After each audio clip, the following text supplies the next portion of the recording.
IFAL Leaders, l'émission qui parle des métiers de la culture et de l'économie créative, reprend après une coupure qui nous permet de vous accueillir aujourd'hui dans ce studio. Pour ce numéro, nous nous intéresserons à La Dernière Reine, le film événement qui a fait couler beaucoup d'encre et qui a reconnecté les Algériens avec le cinéma. El Akhira a suscité de vives polémiques que nous avons pu suivre sur les réseaux sociaux, sur le volet historique et légendaire du personnage principal, le financement, les lieux de tournage. On a même évoqué un petit malaise diplomatique avec la Turquie, paraît-il. Finalement, le film fut diffusé en France et ce durant plusieurs semaines. En Algérie, le suspense était à son comble. Est-ce que La Dernière Reine allait enfin être vue par les Algériens ? Ce fut le cas au mois de juin dernier. Et depuis, les salles ne désemplissent pas. Alger, Oran, Constantine, Tizi Ouzou et beaucoup d'autres villes. Bientôt, j'espère. Pour en parler, j'ai l'honneur de recevoir Adila Bendimirad et Damien Ounouri, co-réalisateurs de ce film, et Feriel Issiachem, directrice artistique. Adila, tu as aussi interprété le rôle principal donc de Zafira. Avant de commencer, et avant de vous souhaiter la bienvenue, je tiens à remercier Karim Sergoua qui a bien voulu nous prêter une de ses toiles en arrière-plan. C'est une de ses œuvres donc autour de l'exposition Revisitée que vous pouvez venir visiter à Artissimo jusqu'à la fin de l'été. Merci d'avoir accepté notre invitation. Merci Feriel. Tu as été la mise en lien qui a permis de nous retrouver aujourd'hui. Alors, d'abord, qu'est-ce que vous ressentez maintenant que voilà, le film est arrivé, le film est vu? Est-ce que vous êtes libéré, délivré, comme dirait la formule? Ben oui, je pense que... C'était un long cheminement? Ouais, on sent que la boucle est bouclée un petit peu, qu'on est arrivé au bout du chemin du film. C'était quand même très frustrant de montrer le film à travers le monde et de ne pas le montrer à notre public naturel, les Algériens, puisque c'est là où on vit, c'est là où on est inspiré, et notre équipe est principalement algérienne. Du coup, quand on tourne, c'est aux réactions du public qu'on pense, algérien. C'est ça. Ça a duré longtemps, en fait, puisque vous avez commencé l'écriture de ce scénario en 2016, il me semble. 2014, en réalité. Ouais. Avec certaines coupures. On a fait d'autres projets entre-temps. Mais oui, donc ça fait beaucoup d'années, ouais. Ouais. Et alors, comment est venue l'idée? Est-ce que vous connaissiez cette histoire? Vous vous y êtes intéressé? Vous aviez réalisé aussi Qandil al-Bahr, où Adila jouait aussi un personnage très fort. Est-ce que à la suite de ce film-là, vous en avez discuté? L'idée vous est venue, ou bien c'est parce que vous aviez envie d'aborder une partie de l'histoire qui était peut-être ignorée des Algériens? Bon, alors c'est un peu tout, hein. C'est-à-dire que déjà, nous, on a pas mal de scénarios qui sont dans les tiroirs. C'est-à-dire qu'il arrive des périodes où on écrit énormément sur plein de choses, parce qu'on a un imaginaire, parce qu'on a envie de dire plein de choses avec Damien. Et donc, on a beaucoup d'esquisses de scénarios, on a même des scénarios complètement aboutis. Et par contre, La Dernière Reine, c'était une pièce de théâtre que j'avais de côté depuis longtemps. Qui n'était pas très abouti en pièce de théâtre, mais quand j'en ai parlé à Damien, donc tout a fait sens. C'est-à-dire notre collaboration, comment on va continuer à travailler ensemble sur ce genre de personnage par rapport à l'Algérie, par rapport à la question d'histoire et par rapport aussi à l'ambition de cinéma et de mise en scène. D'accord. Voilà. C'est tout ça en fait qui a fait que... C'était avant. Ah, d'accord. Ouais. Ok. Donc, c'était déjà ce projet, on en avait parlé avant. On l'avait déjà visualisé. Oui. Bon, bah, il se trouve que sur 4 projets, et puis à un moment, il y en a un qui prend parce qu'il prend sens, parce qu'il prend de la force, parce que finalement, on a laissé tomber ce qu'on voulait faire à côté parce que c'était celui-là qu'il fallait. Puis il y a de l'instinct, il y a aussi, il y a de l'instinct aussi. Il y a de se dire à un moment. À l'époque, on avait un scénario qui était vraiment prêt, qui est intitulé Shedda, qui était très bien écrit, d'ailleurs très bien ficelé. La Dernière Reine n'était pas encore tout à fait bien. Mais à un moment, on s'est dit non, s'il va falloir faire un film, c'est celui-là, l'urgence, elle est là. Donc il y avait différentes urgences. Il y avait des envies de cinéma qui étaient urgentes. il y avait la nécessité aussi d'aborder l'histoire de l'Algérie à un endroit où elle n'a jamais été abordée. Il y avait une nécessité de se libérer d'un tas de choses en termes de cinéma et en termes de cinéma mondial, de cinéma algérien et d'histoire algérienne et de... Voilà. Alors, toi, donc Adila, tu interprètes un rôle assez grave, assez dramatique dans le film. On sent que Zafira est empreinte de peur. Elle a peur de perdre son fils, Yahya. Elle a peur de perdre son mari. Elle craint Rouge. Elle finit même par éliminer son frère. Comment est-ce que tu as fait, tu t'es préparée à ce rôle? Alors, oui, Qui paraissait très naturel d'ailleurs dans le jeu. Ce que je dis, c'est que comme en prépa et tout ce qu'il a fallu qu'on fasse avec Damien pour mener à bien ce projet, ça a été une telle lutte. Vous avez parlé du suspense pour que le film sorte en Algérie, qu'il a mis beaucoup de temps à sortir en Algérie. Il a mis aussi beaucoup de temps à se faire en Algérie, parce que c'est vrai qu'il y a plein de choses qui permettent de faire un film. Il y a des fonds étatiques, On va en parler, tout un oui. travail à faire et tout ça. Mais il y a aussi beaucoup d'empêchements, il faut le dire. Il y a eu beaucoup d'empêchements et pour la fabrication du film et jusqu'à pour sortir le film. Oui. Il y a toujours des gens qui s'agitent pour empêcher les choses de se faire. Mais ça, c'est pas propre au cinéma. Je pense que les gens qui nous entendent savent très bien qu'il y a cette... Hélas, ça arrive un peu partout dans tous les domaines dans notre pays et que tout le pays souffre un peu de ça. Et donc, il y a eu ces empêchements, mais il y a aussi ces gens responsables, ces gens qui prennent des responsabilités et qui disent, que ce soit dans l'équipe du film, mais aussi des gens qui prennent des décisions et qui disent allez, on va se battre avec ce film parce que ce film est important. Et du coup, c'est très lié. Non, c'est très lié. C'est-à-dire ? Eh oui, c'est très lié parce que c'est une lutte. Et on le voit dans le film, c'est une lutte pour Zafira, c'est une lutte pour Alger.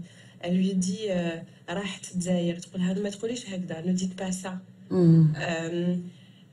Et cette lutte, je la trouve très contemporaine. Je trouve que tous les gens qui luttent dans ce pays pourraient se reconnaître dans Zafira, dans Chega, dans même Astrid, c'est ces gens qui luttent.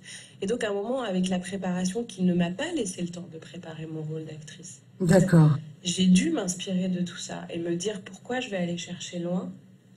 Alors qu'il y a des exemples. C'est la lutte des Algériens, c'est la lutte des femmes algériennes. Et on a tellement l'habitude d'être confrontés à des choses un peu compliquées. Et je me suis vraiment inspirée de ce qu'on peut vivre aujourd'hui. Oui. Il y avait aussi de la sensualité, de l'amour. Et ça, je sais que ça a beaucoup parlé et beaucoup plu au public qui n'était plus habitué à certaines scènes, on va dire, où l'expression amoureuse était permise. C'était un choix ? C'était naturel dans le sens où nous, on n'est pas là pour déjà à l'écriture censurer nos personnages. On a aussi, c'est vrai que la question de l'amour, elle est traitée de différentes façons chez les cinéastes des différents pays. Tout le monde la traite pas de la même façon. Il y a l'amour à la japonaise, à l'américaine, à la française, à l'algérienne. Donc nous, il a fallu aussi qu'on trouve dans notre cinéma, avec toutes nos envies, mais aussi nous donner de là où on vient, comment... je sais pas trop comment... Mais peut-être que Damien... Oui, Damien, tu pourrais dire quelque chose là-dessus, parce que... Disons qu'une des intentions premières a été quand même de déboulonner les statues. Donc Zafira, figure mi-légendaire, mi-historique. Harouj, légende vivante. Et il y a une statue d'ailleurs d'Harouj au musée de l'Armée. Oui. L'envie, c'était quand même de donner... de rendre ces personnages de chair et de sang. Et donc l'amour fait partie de la vie, la sensualité aussi. Et c'est ça qu'on cherchait qu'on voulait aller chercher, qu'on essayait de toucher.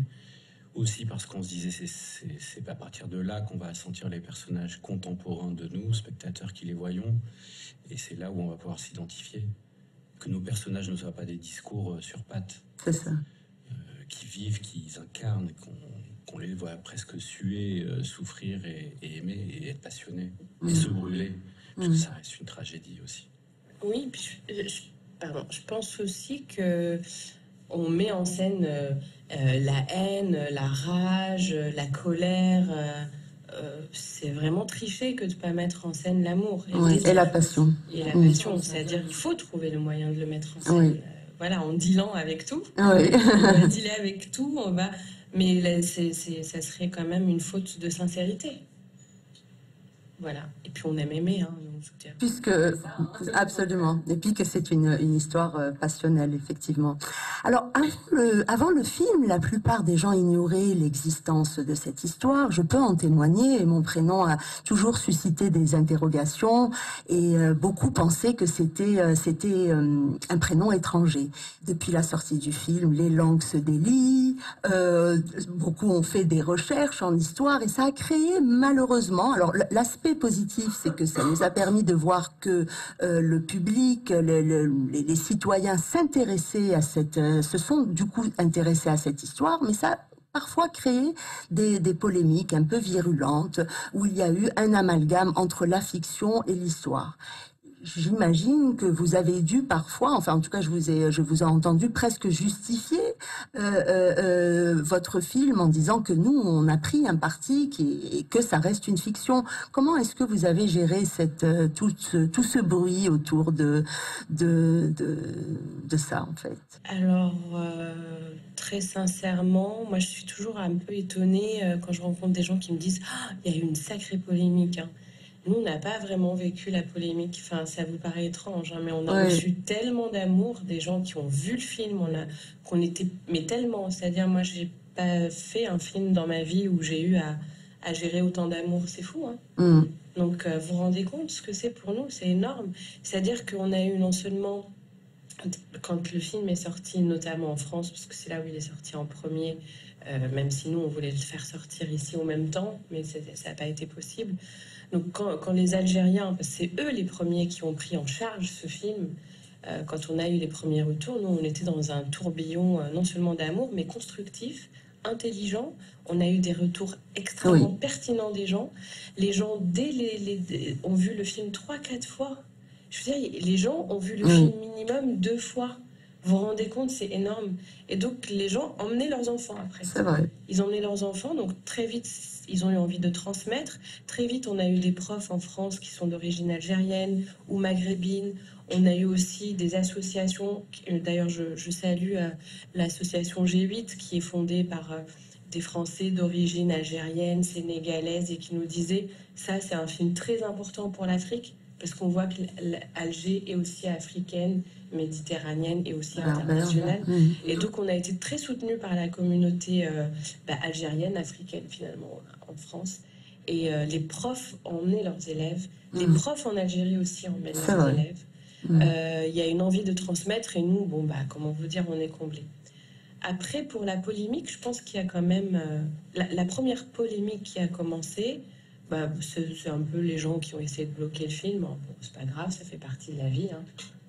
C'était une confusion totale sur la Turquie et l'Empire ottoman. Et c'est surtout, je pense, des gens qui ont quand même porté atteinte à la souveraineté en fait, de l'Algérie en disant que la Turquie, ça les gêne et qu'ils décideraient qu'un film ne sorte pas chez nous. Enfin, non, mais vous vous rendez compte de dire des choses pareilles? C'est vraiment porter atteinte à la souveraineté de l'Algérie. Et ça veut dire, en plus, la Turquie déjà fait plein de films sur son pays. En plus, ils disent qu'ils veulent, tout à fait. Des fois, ils disent des trucs complètement... Et il faudrait que la Turquie décide pour nous ce qu'on va raconter. Ni la Turquie, ni ailleurs, avec tous mes respects pour tous les pays. L'Algérie, c'est l'Algérie. Et s'il y a une version originale ou des versions originales de notre histoire, ça serait bien qu'elle parte de notre point de vue à partir d'ici. C'est ça le film qu'on a fait. C'est un film algérien fait par des Algériens à partir d'ici. Et qui a eu des coproducteurs internationaux pour justement faire rayonner ce patrimoine algérien à l'international. Donc c'était déjà une polémique faussée à laquelle on ne voulait pas répondre. Et ensuite, il y a eu toute la question historique. Est-ce qu'elle a existé? Oui. C'est une fausse question, mais ce n'est pas un problème. C'est vrai. C'est vraiment une fausse question parce qu'aucun pays qui a l'habitude de faire des films et du cinéma historique ne se pose ce genre de questions. Parce que ça n'existe pas un film qui raconte exactement les faits, comme ça n'existe pas des historiens qui racontent exactement la même histoire. Parce qu'on n'y était pas. Et même si on y était, il y a le regard humain qui est subjectif. Donc tout ça, c'est complètement aberrant. C'est vraiment faire croire aux Algériens qu'il y a un récit unique, qu'il y a une pensée unique, et ce n'est pas humain, ce n'est pas naturel, ce n'est aucune nature, aucune religion, aucune... Je veux dire, ça n'est pas logique, on n'est pas dans un mouvement... Et donc, est-ce qu'elle existe? Et pour moi, c'est pas vraiment une question. Oui, bien sûr, il y avait une femme. Voilà, il y a plusieurs versions. Est-ce qu'elle s'appelait Zafira? Probablement pas. Parce que Zafira, c'est probablement pas un nom d'origine... Et il y a deux choses. Il y a, dans les faits historiques, on sait qu'il y a une femme qui est partie lever une rébellion. Ça, c'est les faits qui se croisent. On ne connaît pas son nom. Et on parle de cette femme qui est un peu contestée, mais c'est plus le fait qu'Haroudj était amoureux d'elle qui était contesté. Hein, parce qu'on fait des raccourcis. Et donc, elle, on dit qu'elle est restée. Donc, par exemple, dans le roman de Zafira, c'est le roman de Farah, exactement, qu'on a essayé de joindre, mais qui n'était pas décédé, malheureusement, oui. Lui, dans sa théorie, en tout cas, il a mis 2 épouses. Et ça, c'est une théorie qui nous avait plu. Parce qu'aussi, on avait envie de mettre en scène plusieurs femmes, parce qu'on adore aussi mettre en scène les femmes. Pardon, j'ai parlé un peu longtemps. Mais non, mais c'est intéressant, en tout cas. Il y a... Disons qu'il y a... T'as perdu. Non, mais la question de la définition du film historique dans ces soi-disant, dans ces polémiques, en fait, n'existe pas. Un film historique, il faut que ces polémistes juste cherchent la définition. C'est pour définir le film historique, on parle de roman historique, avec de la poésie, avec plein d'aspects. Ça n'existe pas. Cette espèce de définition de film historique qui serait comme un documentaire qui ferme tout et qui a une vérité unique n'existe pas. Là, ils sont très forts. Ils viennent d'inventer quelque chose dans le cinéma parce que ça n'existe pas. Braveheart. C'est un film historique, Gladiator aussi. Il y a plein de types de films historiques plus ou moins vraisemblables ou pointus sur les détails. Et nous, en l'occurrence, mis à part ce mythe de Zafira, on a poussé les détails, notamment avec Feriel, dans les décors très très loin. Alors qu'énormément de films historiques ne font pas ça. Le film 300, Braveheart, Mel Gibson porte un kit alors que ça existera 3 ou 4 siècles après. Donc ça a été un petit peu, moi effectivement, en fait, nous on travaille, donc on n'a pas le temps de passer nos journées sur les réseaux à lire, j'ai envie de dire des fois d'aller dans les égouts. Après la critique négative constructive, très bien. Oui, mais quand c'est quand ça part de faux débats ou de fausses intentions, nous prêter des intentions d'allégeance à d'autres pays alors qu'on est petit-fils de Moudjahidine, c'est vraiment insultant. Donc on préfère pousser ça loin, prendre ce qui est constructif, et on avait déjà peu de temps pour faire tout ça, toute cette tournée de films présentés, répondre aussi avec notre formidable équipe qui gère les comptes du film. C'est beaucoup de travail, c'est tous les jours en fait. Oui, c'est vrai que la communication était quand même... Et pour finir, je pense que chaque grande nation se construit sur des mythes. Et des mythes et légendes. Le western américain, par exemple, c'est quelque chose de complètement fantasmé, et pourtant c'est ce qui donne une image un peu du passé des États-Unis, alors qu'en réalité c'était une période de génocide. Ils tuaient les Amérindiens et ils avançaient. Il n'y a pas tant d'héroïsme à ça, ou comme on peut le faire pour Napoléon ou d'autres figures. Donc je pense qu'il faut un petit peu se détendre. Voilà. Il y en a qui ont besoin de se détendre, effectivement. Mais en tout cas, ça a aussi participé à créer l'intérêt de ce film. Et puis, on ne va retenir, j'imagine, que ce qui a été peut-être positif, constructif aussi, parce que les critiques constructives sont importantes. Mais nous qui regardions ça avec un regard extérieur, c'était... Et puis, on va retenir aussi les entrées en salle en Algérie. Oui. En une semaine, dans 9 salles, on fait plus de 10 000 entrées. C'est un record pour un film algérien. On nous a tellement dit, à l'étranger et en Algérie, pareil, les Algériens ne vont pas au cinéma, votre film ne trouvera pas son public. En Algérie et à l'étranger, ils ont prouvé le contraire. Et en plus, ils ont ramené les copains, ils ont ramené les gens de tous les pays. Et donc, non, ils ont aussi un cinéma qu'ils aiment et ils savent reconnaître leur cinéma. Et donc, il y a eu la loi du cinéma, les assises et tout ça, et on nous dit tout. Et on parle toujours à la place des artistes. C'est fou, on nous ramène. Mais Kamel Mergen Alena. Comme si, en fait, nous, on ne savait pas faire notre métier et ils ne comprennent pas pourquoi ça ne fonctionne pas. Et on essaye d'expliquer, mais les gens, en fait, ils débrouillent. C'est-à-dire, ils Ouais, débrouillent ça, c'est Alena un sport. et ils n'entendent pas. Ça, c'est le premier problème, je trouve, dans les réunions, quand on fait les assises du cinéma, les rencontres entre les professionnels, les... on n'entend pas. Et je crois, j'essaie de comprendre pourquoi. Je crois qu'on nous prend un peu pour des fous, pour des gens qui économiquement pèsent rien. Vous voyez ce que je veux dire? Aujourd'hui, le film aurait pu sortir dans 30 salles à peu près en Algérie. Les salles ont été équipées par l'État algérien. L'État a mis de l'argent pour équiper les salles bien comme il faut. Elles sont équipées. Mais ça n'a pas été entretenu et la majorité des salles ne fonctionnent pas. Au lieu de sortir dans 20 salles, on sort dans 9, 10. Voilà. On sort dans 10 salles seulement. Dans 10 salles, on fait un record énorme. Imaginez que dans ce grand pays d'Afrique, qui est le plus grand, je crois, l'Algérie, on avait des cinémas partout. Imaginez économiquement ce que ça fait. Nous, ça nous fait vivre.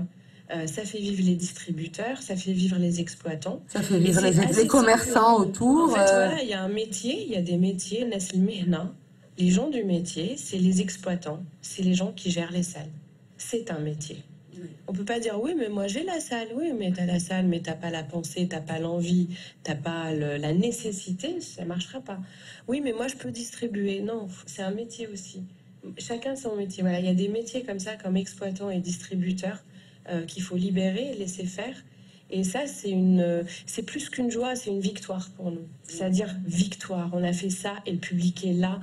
Vous avez dit qu'on pourrait pas faire un film d'époque, que c'était pas faisable en Algérie, que c'était trop compliqué d'un point de vue de production. Vous avez dit qu'il n'y avait pas le public algérien. Maintenant, voilà, on a le public, on a les films. Donnez-nous les salles. Oui. Parlons du tournage. Alors, d'abord, comment est-ce que le choix des lieux a été fait? Et on remarque, bon, il y a eu quand même des scènes qui ont été tournées en extérieur, mais pas tant que ça. Est-ce que c'était voulu ou est-ce que j'imagine que ça nécessite une logistique compliquée de tourner en extérieur? C'est la logistique ou est-ce que c'est parce que c'est budgétivore ou parce que c'était compliqué d'un point de vue administratif? D'abord les lieux. Donc bon, nous on le sait, mais peut-être pour ceux qui n'ont pas encore vu le film. Je parle juste en général et après je passe la balle à Feriel. Oui. Mais c'est vrai que on a essayé d'équilibrer. C'est vrai qu'on a une intrigue de palais, donc beaucoup d'intérieur. Sortir à l'extérieur du palais, c'est-à-dire les rues, la Casbah, etc., on est face à la modernité. Ouais. Une capitale moderne, motorisée, bruyante, qui fait qu'on est quand même très, très limité pour filmer, pour filmer un peu plus, donner un peu d'air au film. Donc le choix a été fait d'avoir des intérieurs qui soient assez beaux et spacieux pour pas qu'on se sente oppressé, étouffé, et que les rares moments, ou en tout cas les moments où on va dehors, essayer de trouver une nature qui serait vraiment grandiose pour compenser le manque de décors intermédiaires, qui seraient des ruelles, des villes, de la ville par exemple. Et c'est là qui nous a amené à tourner aussi dans une autre wilaya, d'aller à Tlemcen pour trouver un littoral, on va dire, préservé et encore sauvage. Peut-être Feriel, tu peux rebondir. Donc, pour les décors, c'est vrai que ça a été très éprouvant en termes de repérage. Je me souviens qu'en juillet 2019, ce matin, j'ai eu ce rappel avec Damien, avec une chaleur aussi torride. On faisait déjà de repérage sur Alger, comme un jour comme aujourd'hui. On était par exemple à la citadelle d'Alger pour trouver des espaces tout tourner. Mais en réalité, j'ai beaucoup écouté les désirs et les envies des co-réalisateurs.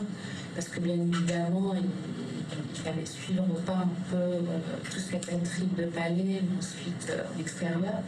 Et il faut savoir aussi que dans ce film, ce qui est aussi très important, en plus du propos narratif du film, tout ça, il y a le fait qu'on célèbre un peu le patrimoine algérien. c'est ce que aussi le public a envie de voir, et c'est ce que, et je crois que ça fait partie aussi du succès de ce film-là, parce que en quelque sorte, ça sert un peu de faire, d'explorer l'Algérie à travers justement une œuvre cinématographique. Donc, pour revenir à cette difficulté, non, je pense pas. Ce qui était difficile, je pense qu'en termes de logistique, bien évidemment, parce qu'il faut déplacer normalement des pièces de décor, donc c'est des camions, des costumes et tout ça qui partent d'une ville à une autre, comme d'Alger vers Tlemcen, et ceux qui reviennent, ça c'est une logistique qu'il faut assurer. Mais en termes de... là je ne vais pas parler de la prépa qui était hyper longue en même temps, et toutes les ruptures qu'il y a eu entre-temps pour pouvoir arriver à mon port, mais il faut reconnaître que les autorités algériennes quand même été quand même assez chouettes. Nous ont donné cette capacité de pouvoir tourner dans des lieux aussi exceptionnels. Et surtout, c'est que c'était une grosse responsabilité. Parce que tourner dans des lieux qui sont pratiquement tous inscrits dans le patrimoine de l'UNESCO, pour la plupart, sous-entend qu'il faut faire très attention. Et donc, quand on a une ribambelle d'équipes qui est dessus, H24 qui tourne, une centaine de personnes pour les tournages de chaque séquence, on fait attention à tout. On a peur de... Je veux dire, on est vraiment, d'ailleurs, on est surveillé, même par les équipes, donc par l'administration qui gère ce genre de lieu. Donc voilà, je pense qu'on a énormément de chance pour tourner ce lieu. Combien de personnes sur un tournage étaient nécessaires? Vous étiez à peu près combien et comment vous étiez répartis? Les équipes étaient énormes. Je veux dire, moi, du côté, dans le département d'éco, on était, je viens par plusieurs équipes de la prépa et pendant le tournage, ça frôlait les 60-80 personnes parce qu'il y avait le déroulement. Et après, vous avez tous les autres départements. Ils vous en parlent un peu plus parce qu'il y a l'éclairage, il y a le son, il y a l'image, il y a énormément de monde sur un tournage. Et chaque équipe a des missions bien définies et chaque équipe ne marche pas sur les plates-bandes des autres parce que voilà, il y a une espèce de code comme ça, presque visuel, qui fonctionne pour que chacun puisse se concentrer sur son travail et permettre aussi aux réalisateurs et aux comédiens d'être aussi une espèce de tranquillité pour essayer de s'effacer tout en étant présent. C'est pas évident en fait. Et alors, pour toi, c'était une première expérience? Voilà, c'était un plongeon. C'est un vrai défi. Alors, un défi, je ne sais pas si je peux appeler ça comme défi, comme je suis formation architecte et que voilà, je suis aussi quelqu'un qui est un peu, je veux dire, le fait d'organiser des événements aussi, où je dois gérer beaucoup d'équipes, m'a permis aussi d'anticiper ce genre de... C'est-à-dire que ça fonctionne à peu près pareil, mais avec un degré un peu plus difficile, parce que c'est ce que je n'arrête pas de dire. Je veux dire, être dans un département décor, c'est-à-dire en prépa, c'est un rythme quasi militaire. Alors, avant ça, tu es donc architecte, designer. J'imagine que tu as appréhendé ce projet de la même manière que n'importe quel autre projet architectural. Mais est-ce que tu peux nous parler un peu de ta démarche artistique, de ta démarche de création avant même le tournage? Oui, alors l'avantage qu'on a eu, c'est que d'abord, il faut bien comprendre que dans ce film, c'était tellement gros morceau en fait, que je pense qu'il faut préciser que ça s'est constitué en 2 bilans. Donc pour les décors, accessoires, tout ce que vous voyez sur le bataille, tout ça, donc c'était Damien. C'était avec Damien que je bossais énormément. Et pour les costumes, c'était Adila et Jean-Marc Mictet, le chef costumier. Donc quand Adila disait tout à l'heure que je n'avais pas beaucoup de temps pour me préparer, c'est vrai, parce que même Damien, en tant que, je veux dire, dans la prépa, justement, dans la mise en scène et tout, il y avait ce moment-là de prépa qui leur prenait énormément de temps. Adila était tout le temps dans le département costume, elle devait déjà se préparer. Et Damien était tout le temps aussi avec moi, parce que chaque détail comptait. Et sa vision à lui était hyper importante. et que je compare énormément avec ce qui s'est passé au niveau du département costume, parce qu'il y avait cette cohabitation de matière et de texture entre accessoires de jeux de décor et de costumes qui était importante, cet éventail de couleurs sur lequel on devait énormément faire très attention. Et il faut reconnaître qu'ils étaient hyper exigeants. Je leur dis là, mais ils ont bien raison, parce que parfois on peut être tenté d'aller presque dans la facilité, parce que la liste est longue dans les choses à réaliser et à concevoir et à préparer et on peut aussi se dire, attends, il y a des choses qu'on peut faire passer. Et ben non, avec nos deux chers co-réalisateurs, chaque détail compte. Et bon, à l'image, c'est payé finalement. Mais moi, personnellement, j'ai été j'ai été ravie de travailler avec un tel niveau d'exigence, parce que j'aime ça, parce que je pense que dans un film comme ça et dans tout projet de manière générale, je veux dire, on n'a pas le droit de mentir. Surtout quand c'est une œuvre, quelle que soit l'œuvre artistique, quand on la soumet à un public, je veux dire, c'est une marque de respect pour ce public. Pour les costumes, vous avez aussi fait appel à Leïla Belkaïd. Alors, déjà, nous, on a fait un travail avec Leïla Belkaïd parce qu'il fallait faire des recherches, vu qu'on sait très bien comment les Algérois s'habillaient juste avant cette période et juste après. On a un trou de 15-20 ans. Oui. Et dans ce trou, donc il n'y a rien, pratiquement. Et ensuite, on voit juste après qu'il y a un changement. Donc, on est dans une période effacée, mais une période où ça a bougé parce que quelque chose a changé. Donc, on a travaillé avec Leïla, on est même parti aux ateliers Farani à Rome. Elle nous a transmis plein de choses, voilà. Et on est arrivé comme ça, un peu armé de tout ça. Et on en a parlé avec Jean-Marc Myrté, qui lui n'est pas anthropologue du vêtement. Leïla Belkaïd est anthropologue du vêtement. Elle a aussi écrit le livre Algérois, c'est vraiment une spécialiste du costume. Elle a fait entrer Chidda dans le patrimoine de l'UNESCO, donc une grande pointure, voilà, Jean-Marc, c'est un créateur de cinéma. Lui, ce qui lui importe, donc il crée beaucoup de costumes pour le cinéma algérien. Il est de Béjaïa.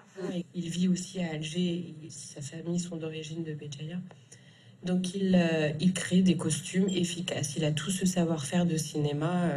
C'est un savoir-faire énorme. Quel tissu, comment... tiens, ce tissu est trop cher, mais on peut avoir ce rendu-là. Là, on peut pas. Il faut prendre le tissu, le réel, le vrai brocart, parce que sinon... comment patiner? Parce qu'il y a des marmites après. Il y a toute la patine. Il y a des marmites, les costumes passent dans une marmite avec chaque chef costumier a son secret. Donc il y en a qui mettent du thé, des henna.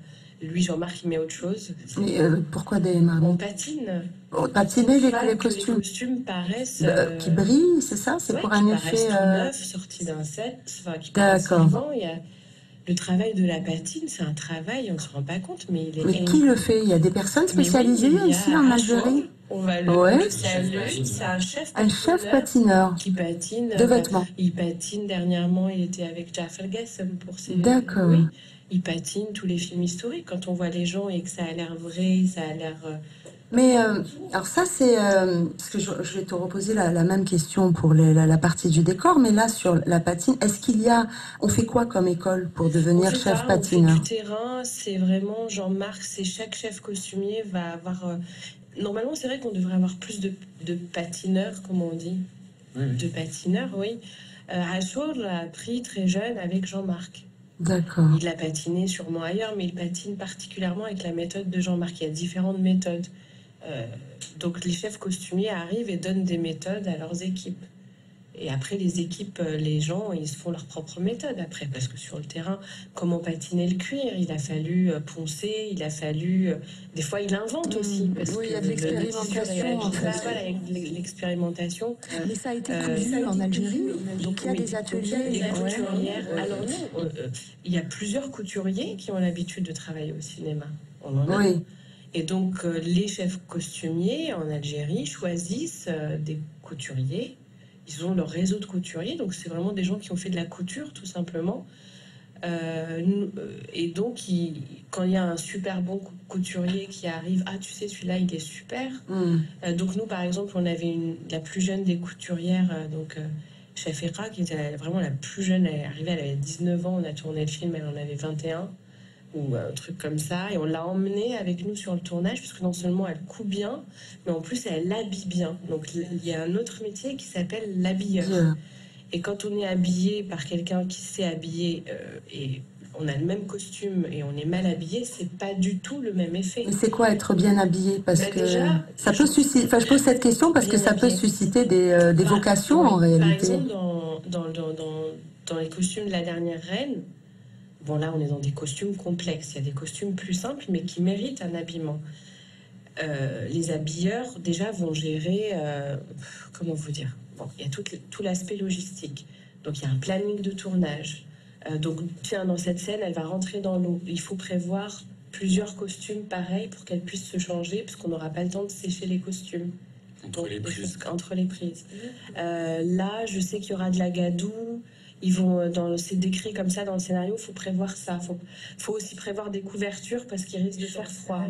Et après, il y a tout le rangement et puis, pour le lendemain. Parfois, une pièce d'un costume va être réutilisée. Une sur un costume est composée, on va dire, de 5 pièces.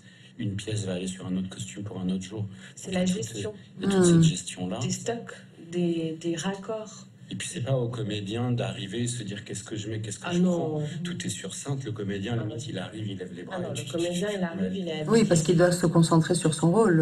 Oui, il faut une efficacité, il faut qu'il soit sur le plateau. Et là, il y avait beaucoup de comédiens, beaucoup de figurants. C'est aussi ça qui fait que l'équipe est très grosse.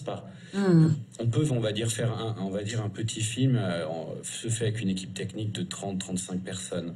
En fiction. Là, on était plus entre 60 et 80 et plus souvent proche des 80 parce que les effectifs, on est obligé de les doubler.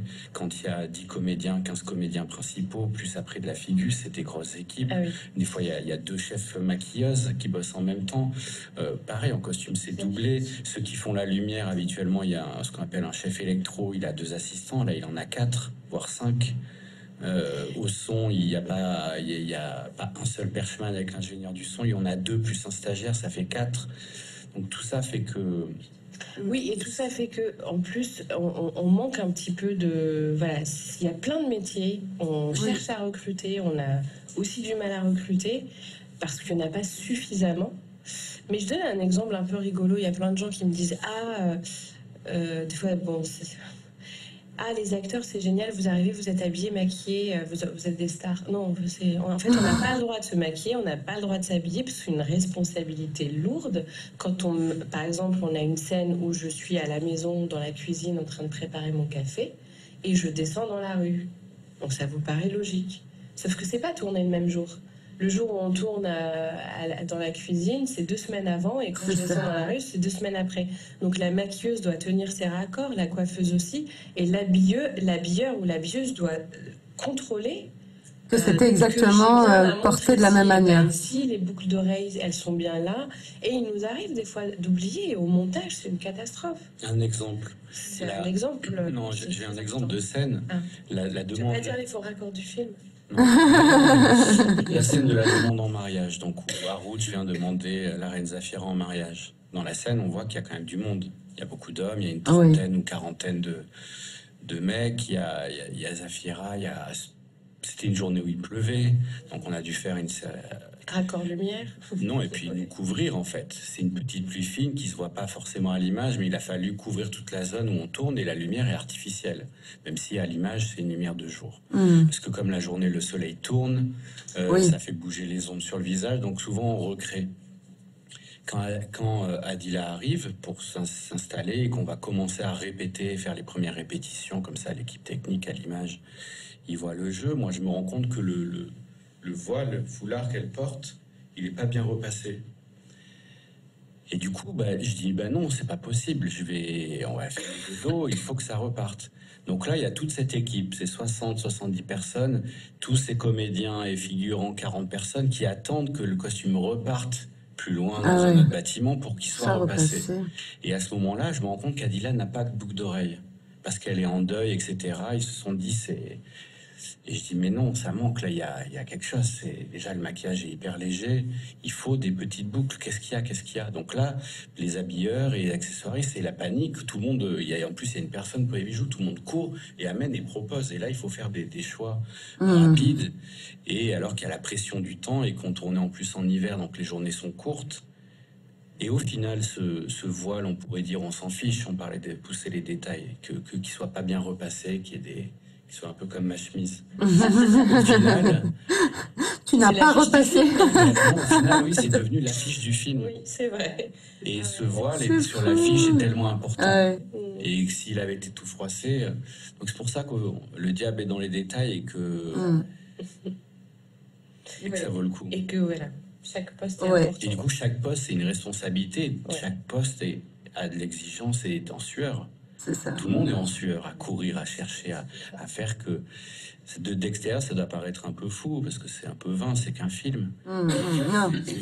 Des fois, quand on a le temps de prendre du recul, c'est très beau de voir toute cette équipe, cette fourmilière qui sait faire pour créer du beau et de l'émotion. C'est assez magnifique. Oui, c'est l'objectif ultime. Et alors, du coup, pour le décor, j'imagine que tu as fait appel à des artisans, des menuisiers, des forgerons, que sais-je encore. Comment ça se passe? Est-ce que c'est plusieurs métiers ou bien est-ce que tu fais plutôt appel à des entreprises qui ont ces différents métiers?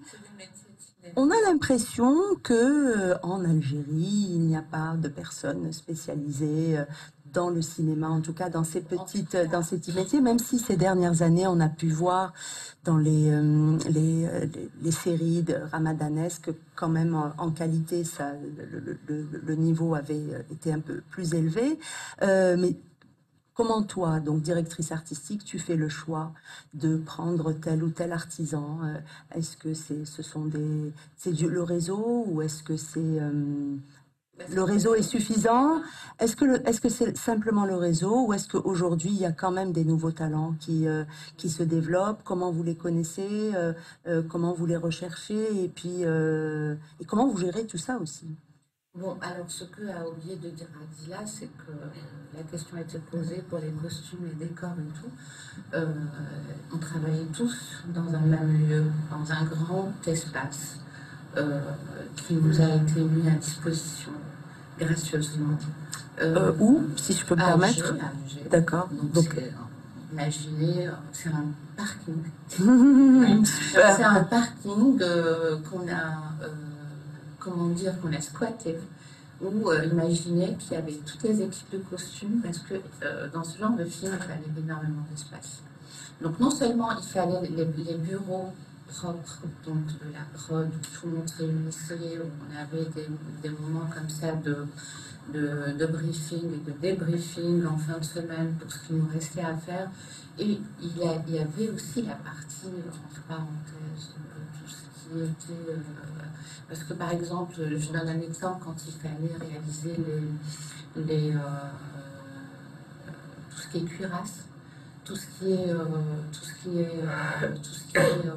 armurerie de guerre et tout ça, avec les canons, les porte-canons, tout ça. Ça, il fallait énormément d'espace parce que c'est des coulages avec des artisans, c'était très fort. Et en costume pareil, pour les patineurs aussi, c'était la même chose. Et la plupart des artistes, on va dire, des techniciens qui travaillaient dans ces équipes, c'est des gens qui sont déjà rodés dans le cinéma. Donc c'est des gens qui travaillent pour le cinéma. Donc moi, il m'a fallu... ça a été un peu mon expérience de faire leur connaissance et d'apprendre à travailler avec eux. Donc c'est pas moi qui les ai ramenés. Grâce à Damien, tout ça, qui les connaissait tous avec Radila, donc on s'est retrouvés et donc je devais diriger un peu exactement tout ce qui devait se faire. Je devais réaliser ces choses-là. Par contre, ce que je dois dire aussi, on a souvent oublié de le citer, c'est qu'on a fait appel à des artistes aussi. On le dit, mais pas assez souvent.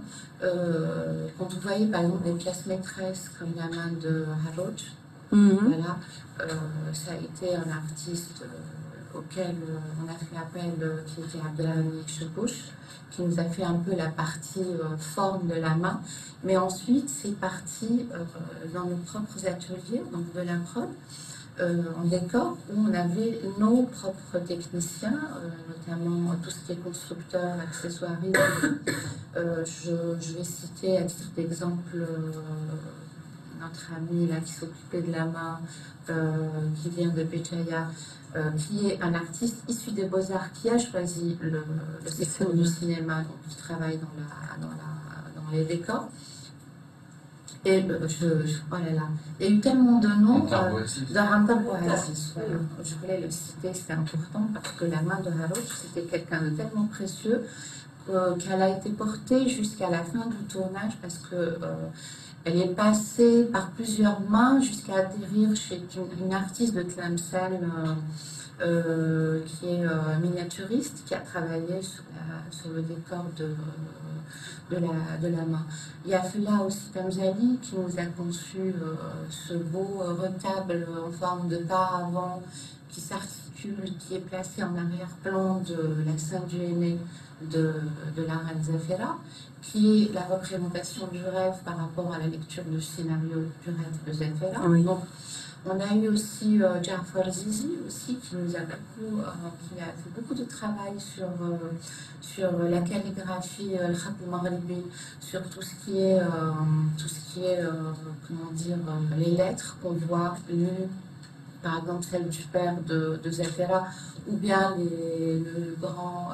la grande pièce en velours vert qu'on voit souvent dans la salle des conseils du roi Toumi.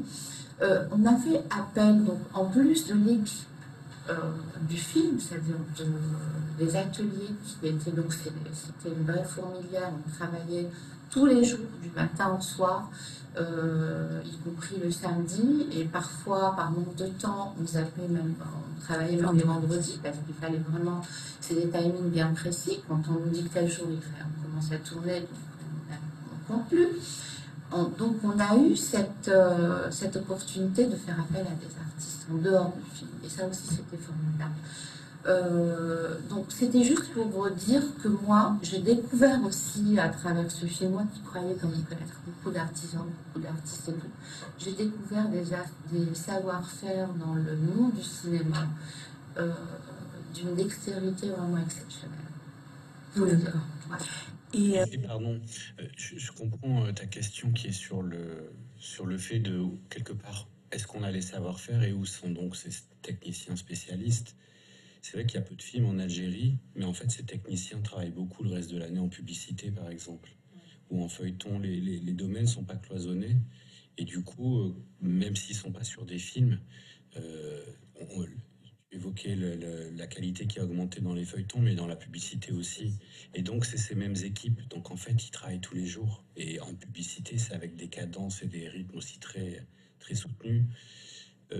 Du coup, il y a ces compétences qui font que, entre par exemple notre film Kindle et La Dernière Reine, on a senti une élévation vraiment du niveau de professionnalisme et de qualité. Quelles seraient, on va dire, vos recommandations en termes de formation? C'est-à-dire quels ont été peut-être certains manquements où vous aurez dit on aurait voulu avoir tel ou tel profil, et comment est-ce que les écoles de formation, peut-être de formation professionnelle aussi, parce qu'effectivement les artistes apportent leur touche, mais il y a peut-être aussi la formation professionnelle qui pourrait contribuer à créer plus de détails ou plus de possibilités.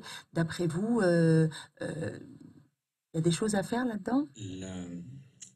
Déjà, une des premières choses, c'est le partage de compétences.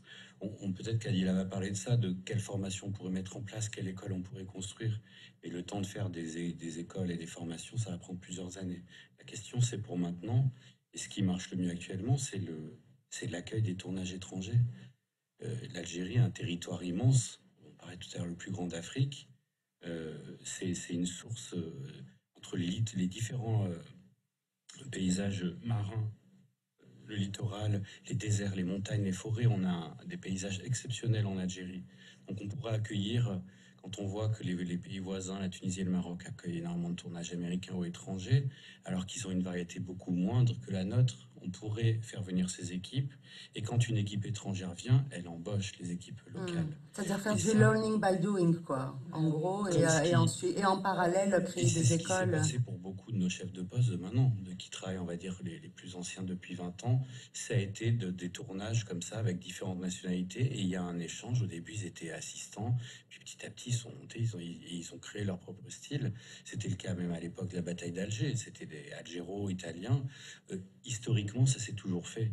Et dans l'urgence actuelle, parce qu'on a de très bons techniciens, mais pas assez nombreux, qui fait que c'est un vrai problème. Il y a peu de films et parfois, il y a 3 films en même temps. Le hasard du calendrier fait ça, où il y a un feuilleton, où il y a des pubs qui sont mieux payés que le cinéma. Et du coup, c'est compliqué d'avoir ces quelques techniciens qui sont là. Mais donc, l'accueil de tournages étrangers, sachant qu'un tournage, on parlait de l'économie créée par la salle de cinéma, mais un tournage, c'est une économie énorme. C'est des infrastructures, c'est des hôtels, c'est des restaurants, c'est des transports. Il y a beaucoup d'économies qui se créent. Et c'est pour ça que, par exemple, quand on va à Cannes, qu'il y a des pavillons d'autres pays, tous les pavillons des autres pays, en gros, il y a écrit « Venez tourner chez nous, vous aurez 30% de taxes en moins ou plus », parce qu'ils savent que ça va être, que du gagnant-gagnant. Ça forme les gens, ça les fait travailler et ça développe toute l'économie autour. C'est ça. C'est-à-dire qu'on parle souvent des formations, des écoles, etc. Bon, mais sérieusement, on vient d'obtenir notre bac et on veut avoir de l'avenir. On va aller dans un secteur où ça travaille. Quand les tournages sont empêchés, retardés, que tout... En fait, il pourrait y avoir beaucoup de tournages en Algérie. Mais déjà, le FDATIC avait été supprimé. On a encaissé 2 ans de retard. Ça veut dire que ça fait 2 ans où on aura un trou, 2 ans si on est bien, 2 ou 3 ans, on aura un trou dans la production. C'est-à-dire que c'est... Non seulement faut faciliter au tournage de se faire, tout ce qui est soutien public, comme dans le monde entier, parce qu'à chaque fois on nous dit non mais on peut faire des films sans le soutien public. Non, il n'y a que Hollywood et Bollywood qui font ça. Le reste du monde, on subventionne ou alors on laisse mourir le cinéma. Et puis de toute façon, les subventions de l'État, elles ne concernent pas que la culture. Je ne sais pas pourquoi on est toujours en train de demander à la culture, un peu dans l'opinion publique, il y a une espèce de mode comme ça, qui est même relayée par des artistes qui ne se rendent pas compte de la gravité. Oui, pourquoi? Non, mais il faudrait voir chez les privés. Mais déjà, il n'y a pas de salle. Non, mais n'importe quoi. Et puis, pourquoi on reproche la subvention étatique à la culture seulement, alors que l'État subventionne tous les domaines? C'est fou, hein? Mais il y a eu quelque chose de pas très net, hein, un peu de reprocher à la culture d'être subventionnée. Moi, je pense que c'est les gens qui veulent pas qu'il y ait de culture. La culture doit être soutenue, et pour ceux qui veulent qu'il y ait de la culture, ils doivent soutenir le fait que l'État doit soutenir la culture, qu'on doit laisser les gens, les privés justement travailler pour que le privé enrichisse l'État et l'État soutienne les privés, c'est ça. Donc moi, je suis un peu gênée de dire oui, il faut des formations, pourquoi? Pour des chômeurs après? Il n'y a pas assez de films, laissez-nous faire des films. Et surtout pour les étrangers, oui, effectivement, c'est hyper important l'échange des compétences pour être à jour à l'international et faire du cinéma de qualité. Mais allez faire un visa. Ne serait-ce que nous, pour les films, on doit faire des visas pour ramener certains techniciens qu'il n'y a pas ici. Ou qu'il y a trop peu, ou pas suffisamment. Et puis surtout, c'est pas que des techniciens. Parfois, moi, j'ai envie de faire venir des gens qui, artistiquement, seront mes partenaires. C'est un choix personnel, artistique. Il concerne seulement l'œuvre. Et je dois le ramener de l'étranger. Sinon, mon œuvre ne sera pas la même. Ça sera une autre œuvre. On nous dit non, pourquoi vous prenez pas que des Algériens? Bon, des fois, il n'y a pas, et des fois, c'est pas mon choix. Déjà, on n'a pas de visa. Il n'y a plus de visa culturel. On est bloqué. C'est une crise sans précédent. Il n'y a pas de visa culturel. Nous sommes un cercle fermé. C'est compliqué de sortir et d'entrer. Donc, ça ne peut pas évoluer. Donc, on tire la sonnette d'alarme parce que ça n'a jamais été aussi critique depuis la période du Covid. Tout s'est refermé. Faire un visa, ça devient une affaire d'État alors qu'en fait... Donc, oui, il y a un potentiel pour faire plein de films, pour faire travailler plein de gens, pour faire plein d'entrées en salle, mais on voit bien que ça bloque parce que ça bloque, quoi. C'est-à-dire, il y a encore beaucoup à faire. Voilà, et on parlera des formations après.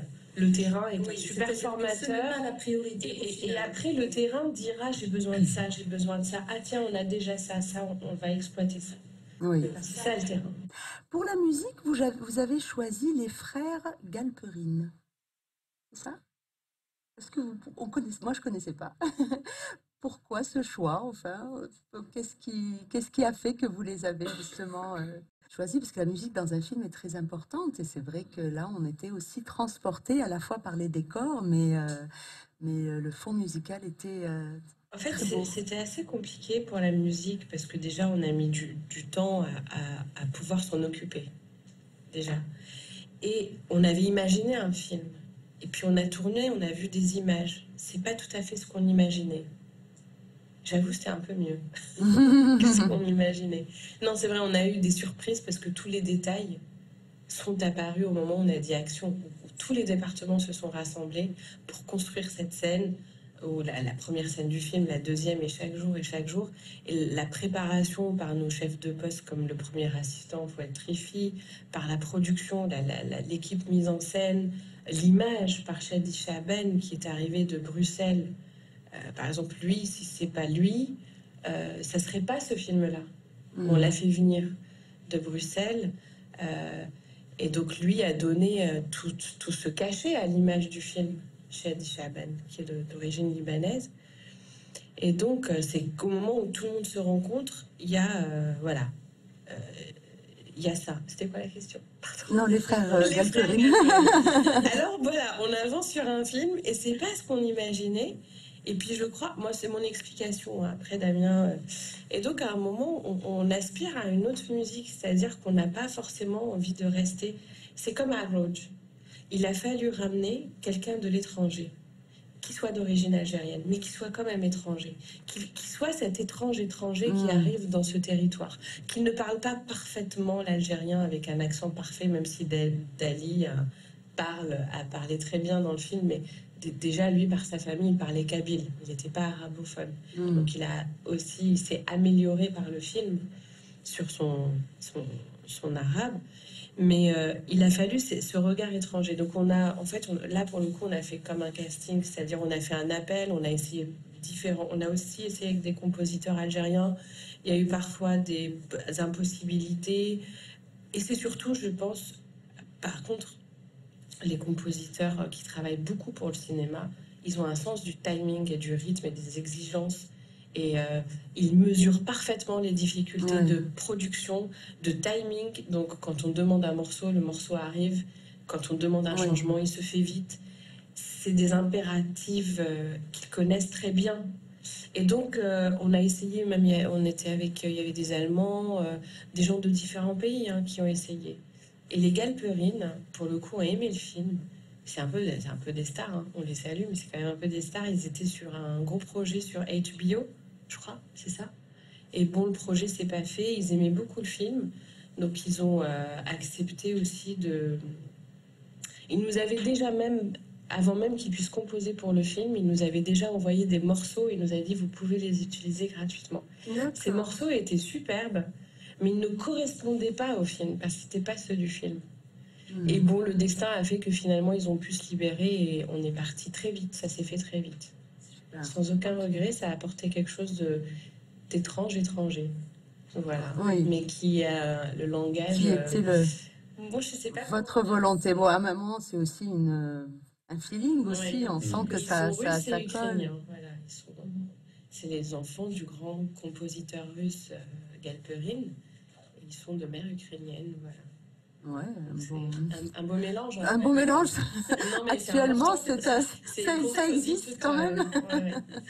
On est dans un temps de crispation, on va dire, entre ces deux pays. Et pas nous. Exact. Non, mais c'est vrai que c'est le premier film où moi et nous deux, on travaille vraiment une musique originale, du début à la fin, à créer, à composer. Donc c'est compliqué de parler de musique, même entre nous deux, c'est compliqué. Parce que la musique, c'est toujours des mots très subjectifs. d'impressions, de sensations. Et pour dire il nous faut une musique comme ça ou comme ci, en fait, on va pas utiliser les mêmes mots. Et quand l'un dit le mot, l'autre l'interprète à sa manière. Mais du coup, c'est un film, comme il y a eu pas mal d'embûches, des problèmes de financement, d'argent, qu'on a énormément millimétré. Par exemple, le film est storyboardé de A à Z. C'est vraiment pour essayer d'anticiper toutes les complications, les difficultés, être le plus précis possible pour à l'intérieur être libre pour créer et pouvoir improviser dans un cadre vraiment délimité. La musique, c'est quelque chose que moi, du coup, j'avais aussi travaillé le temps du Covid, longuement. Mais au final, tout est parti à la poubelle, un petit peu. Parce que cette confrontation au réel, quand l'univers du film, la direction artistique, tout se met en place, l'univers devient vivant. Et on se rend compte que ces envies de musique, qui auraient été à la base une musique vraiment algérienne médiévale, ça mettait un petit peu tout au carré, ça faisait trop. C'était un peu comme dans des choix de décors. Quand on allait au musée, au Bardo, il y a tellement de couches et de décorations dans les couches successives des siècles que le décor lui-même est très chargé, il est très beau, mais en réalité très chargé. On se disait, si on met des tapis, des costumes et du monde, nos yeux, ils vont saigner, ce sera trop. Et du coup, sur cette musique algérienne, ça faisait un petit peu ça faisait trop et ça pouvait avoir ce risque d'être un peu kitsch. Donc on a décidé de le garder uniquement pour les scènes avec Mina Lachter, et composé par Boubacar Tella, où le personnage de la chanteuse chante avec les femmes au début ou pendant la scène du Henné.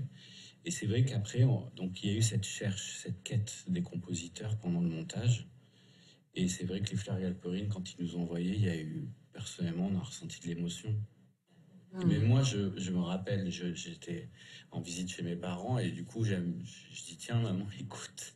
Et ma mère écoute et à la fin, je vois qu'elle avait les larmes aux yeux parce qu'elle écoutait, il y avait avec les images. Et je me suis dit, c'est bien si ça touche les autres. Je suis pas le seul à ressentir ça. Ils ont réussi à... Après, on leur donne des intentions. On voulait quelque chose de très terrien, des sons plutôt anciens, mais en même temps assez universels qui allaient pouvoir diffuser encore plus loin. Le film il va au plus particulier de l'Algérie, je trouve, mais par la musique, il fallait qu'on arrive à pousser, à étendre. Et je trouve soit ouvert, quoi, qu'il s'ouvre sur le monde. On réussit à faire ça. Il y a Jamil aussi. Et après, il y a des musiques additionnelles donc faites par Jam, notamment dans cette fête des corsaires avec la comédienne Annabelle mexicaine sur les échasses, Là, il y a une musique plus travaillée, instrumentale par Jam, plus comme un vieux rail. Et il y a des fois des instrus vraiment algériennes de bendir, des petites choses qui rythment, qui ont été faites aussi par Jam. Donc c'est tout un... Oui, c'est la même chose. Chaque département, c'est à chaque fois du monde est complexe et chacun appelle ses musiciens. Jam appelle ses musiciens. C'est ça. Les Galperines aussi appellent un autre violoniste, une chanteuse. Donc c'est un petit peu à toutes les étapes, tous les niveaux.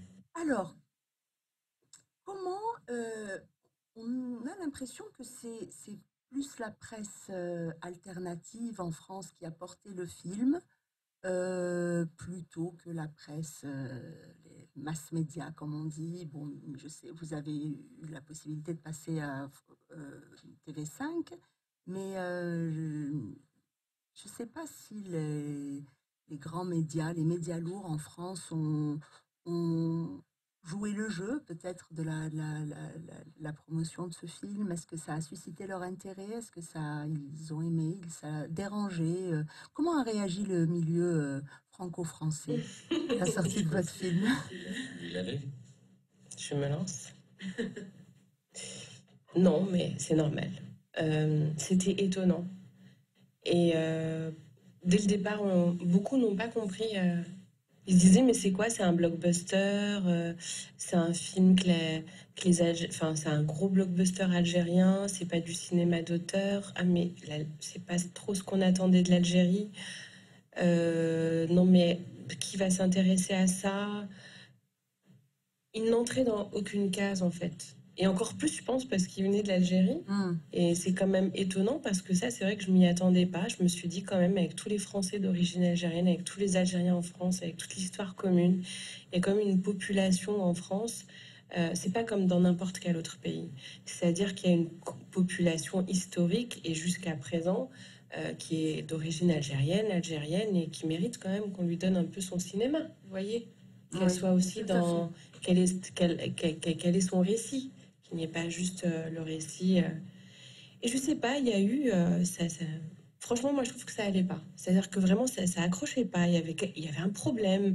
Je veux dire, quand je lis les articles des journalistes suisses, j'en reviens pas. J'ai l'impression que c'est eux qui ont eu une histoire commune avec nous et que c'est chez eux qu'il y a beaucoup d'Algériens. C'était bizarre. C'est-à-dire qu'ils arrivaient à trouver, comme dans le monde arabe, et plusieurs personnes du cinéma arabe et africain m'avaient dit attention, pour nous c'est innovant, mais en Europe ils s'y intéresseront pas. Ça va être compliqué. Attention, attention. Oui, c'est vrai, il y a eu un. Et moi, je retiens le. Donc voilà, après on a eu on n'a pas eu les labels qu'il fallait de cinéma d'auteur, on n'a pas eu... Alors pourquoi? Oui, parce qu'on soutient les films fragiles, mais nous on est quoi? Bien sûr qu'on est un film fragile, on a avec un budget de film contemporain, on a fait un film historique dans un pays où jamais il y a eu dans une région du monde où depuis Youssef Chahine, il n'y a pas eu de film de cinéma, il y a quelque chose qu'on essaie de vous raconter. Pas entendu. Donc, on n'a pas eu les labels de machin pour être soutenu par les exploitants. Et donc, on a fait une sortie salle avec 60 salles seulement. 60 salles, c'est peu. Nos exploitants espéraient quand même beaucoup mieux. Nos distributeurs, ils espéraient au moins 100 salles. Donc, on est parti avec cet handicap. Et moi, je retiens toujours là où ça m'a vraiment fait du bien, c'est un peu le temple du cinéma d'auteur, c'est le Méliès à Montreuil. Damien avait demandé pourquoi on est à l'affiche de votre magazine, en première page en fait, de votre programme, de votre mensuel. Est-ce que c'est nos distributeurs qui ont payé pour faire de la pub ou est-ce que... Il a dit ok, je vais te répondre devant le public. Et donc ce directeur de ce cinéma... voilà, mythique, et puis il était très courageux et puis très original finalement, moins dans les cadres que ceux qui se revendiquaient du cinéma d'auteur. Il explique pourquoi pour lui, en tout cas, ce film, dans le cinéma d'auteur, il brouille les pistes, il dribble un peu, voilà, donc sa vidéo, vous pouvez la voir. Il dit pourquoi ce film apporte justement quelque chose de différent et de nouveau et qui joue avec les codes du cinéma d'auteur et pour l'Algérie et dans le monde, et pourquoi il est aussi un vrai film populaire. Et que voilà, en ça, et que c'est vrai que ce film a un côté film classique, mais ce n'est qu'une illusion. Et même un film classique, il ne répond pas à des normes hyper formatées. Il y a toujours quelque chose pour qu'il attire autant les gens, pour que les gens emmènent leurs élèves et leurs enfants, c'est qu'il y a quelque chose quand même d'innovant à l'intérieur. Il y a des codes qui ont changé, il y a des choses qui ont... Donc voilà, il y a eu, même en Algérie d'ailleurs, il y a une presse un petit peu intellectuelle qui a aussi été comme ce qui s'est passé en Europe, chez ceux qui ont le pouvoir sur le cinéma. Ils ont un peu suivi ce truc intellectuel du cinéma d'auteur, parce que ce film est classique, machin, non. Ils n'ont pas compris la connexion et le côté innovant. Innovant, il n'y en a jamais eu.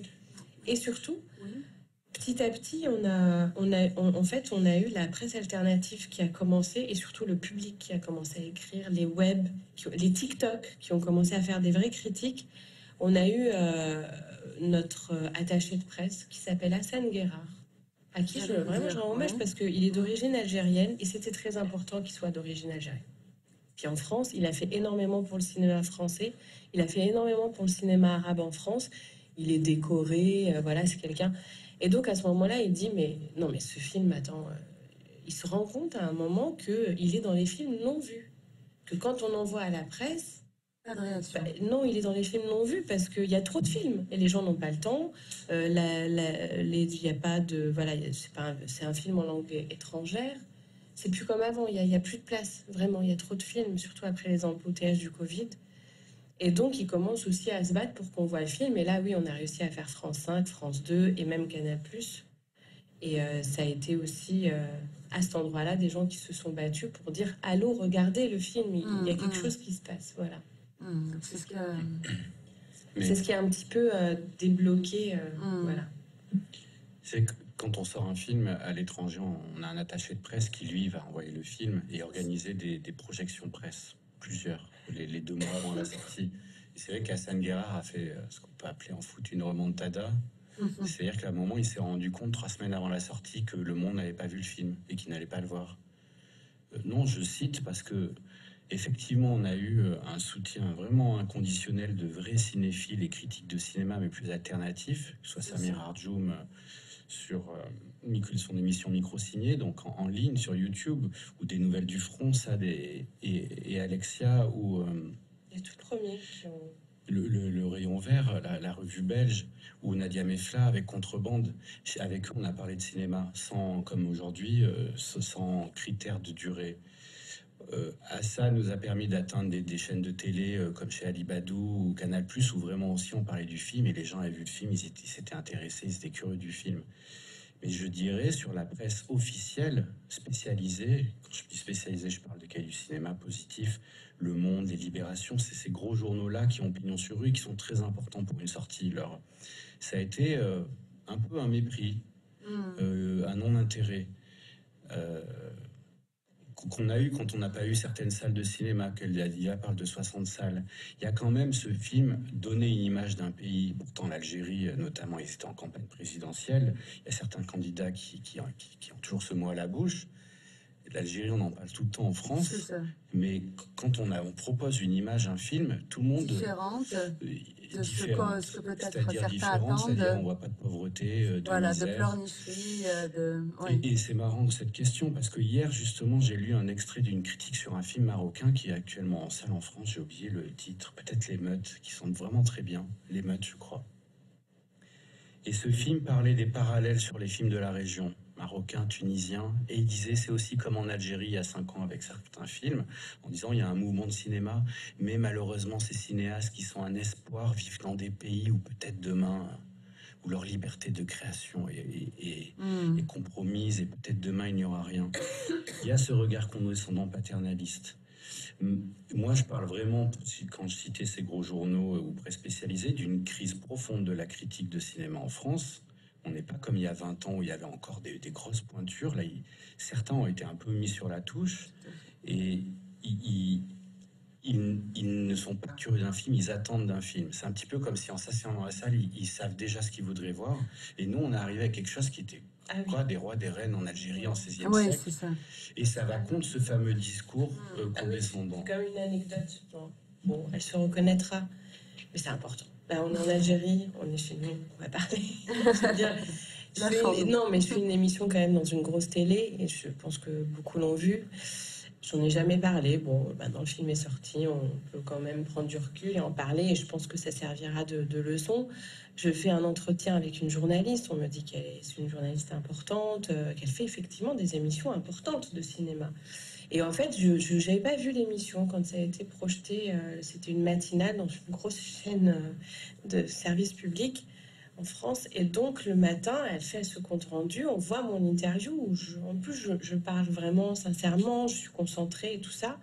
En conclusion, pour finir, elle dit quand même, c'est un Shakespeare version thé à la menthe. Oh là là. Et là, un Richard III, un Shakespeare. Et c'est vrai que j'ai pas vu cette émission.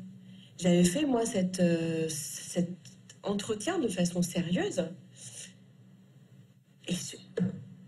Mais c'est dingue, c'est-à-dire qu'on ne trouve pas, j'ai envie de dire, mais il faut qu'ils sortent de leur bulle. Oui, revenez, stop la planète, redescendez, c'est pas possible.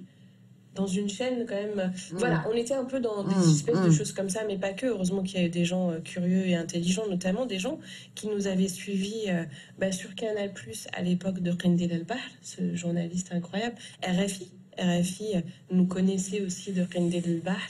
Et donc, il y a eu quand même, heureusement qu'il y a des gens quand même qui sont plus curieux, plus ouverts. Il faut cette curiosité et on ne peut pas toujours exiger les mêmes choses. Nous venons de l'Afrique, quoi. Il faut arrêter, quoi. Je nous demande toujours la même chose. Et en fait, ils peuvent attendre des choses, mais en fait, on fait ce qu'on veut. Exactement. La première des choses, c'est que si on a décidé de mettre autant de temps pour raconter une histoire comme ça, c'est qu'il se passe quelque chose. Bon, finalement, le public a... Oui, c'est quand même lui le premier juge. Donc, c'est sa logique et c'était quand même super. Ouais. Parlons budget. Alors, d'abord, une question. Je ne vais pas vous demander combien a coûté le film, mais j'aimerais juste savoir si les retombées sont à la hauteur du coût, au moins. Vous êtes à l'équilibre ou pas? les retombées, Ça y est, donc je en pense. termes de... Ça commence? À l'équilibre. À Ça va, l'équilibre. 0. Enfin, D'accord. pas de perte. Pas de perte, ok. Pas de Mais c'est dette. pas de dette. Mais c'est pas tant. C'est-à-dire qu'attendez. Parce que peut-être que la question, je sais pas si c'est la bonne question, pardon. Parce que quand on est dans un pays où il y a des studios, comme aux États-Unis, les studios, les comédiens coûtent cher, l'investissement est cher, parce que tout est investi par des privés, par des studios. Et ensuite, il y a le retour. Dans les films américains, sortent dans le monde entier. Dans le reste du monde, on est dans de la subvention étatique, dans du mécénat, donc on n'est pas dans des remboursements. Voilà. Mais on n'est pas il ne faudrait pas qu'on soit dans des pertes non plus. C'est ça. C'est très Oui, rare mais il y a un dans la budget, perte. quel que soit le modèle économique, il y a quand même un budget. Et l'idée, c'est qu'à Oui. à la suite, lorsqu'il sort en salle, qu'il y ait justement un retour sur investissement. Après, c'est pas Oui. pour forcément Oui. partager des dividendes, mais enfin, Oui, c'est oui, juste non, pour mais- voir s'il a été à un moment donné En réalité, le cinéma, c'est comme la haute équilibré. couture. Oui, on Il y a cherche des pas défilés. forcément la Non, les rentabilité. défilés de haute couture, quasiment personne Ne n'achète fait les pas. robes qui défilent. C'est clair. Mais les gens dans le monde achètent les sacs à main. Mm. 500-600 euros le sac à main, mais fois des millions, c'est ça qui fait les bénéfices de Louis Vuitton. Oui, Donc le cinéma, l'exposition en salle, faut se dire que c'est un peu comme un podium. Et avant, ce qui déclenchait des bénéfices, c'est après les achats par la télévision, que le film ou passe la sur participation à des Canal+. festivals aussi. Non, c'est pas d'argent ça. Parfois, certains peuvent être payés, non? Quand Non, ils après, participent à fois, des dans les festivals ou à des... festivals, il peut y avoir ce qu'on appelle des droits de diffusion, Oui, qui sont comme le droit. mais c'est symbolique. C'est pas... plus symbolique, ça entretient les frais de fonctionnement de celui qui remplit les formulaires, qui envoie les copies. Oui, Ça, c'est pour payer son salaire. Non, il y a les festivals où des fois certains prix sont dotés, sont devenus très très rares. Ça a été un peu le cas. Non, c'est quand même très rare. Ça reste.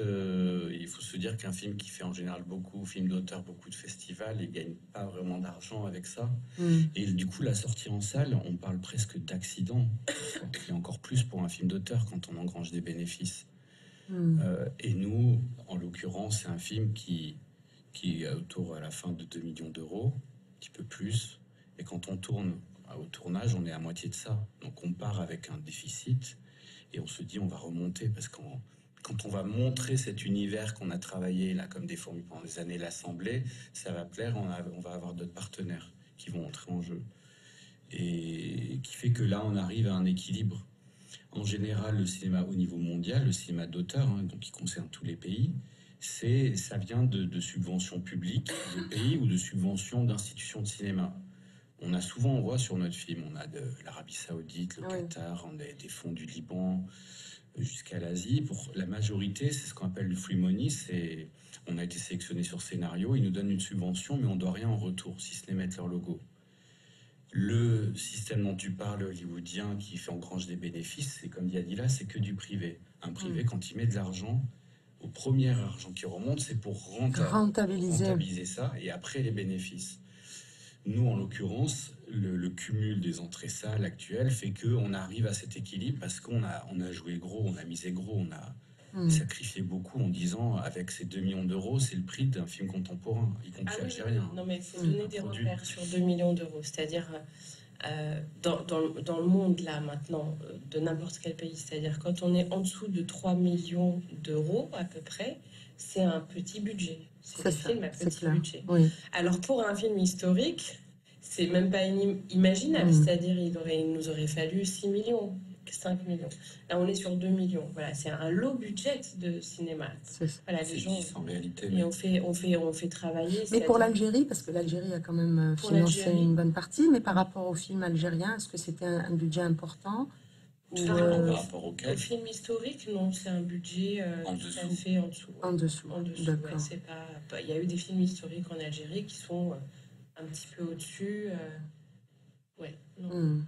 Vous avez parlé tout à l'heure de l'Arabie Saoudite. Aujourd'hui, le Red Sea est quand même un fonds de dotation qui qui a un budget colossal. On a le sentiment, que ce soit pour les cinéastes algériens ou même occidentaux, que c'est the place to be, c'est là-bas que l'argent peut être capté. Est-ce qu'aujourd'hui, en Europe, c'est plus compliqué, aux États-Unis, au Canada? Comment ça se passe En tout cas, il faut d'après quand vous? même dire quelque chose sur l'Arabie Saoudite.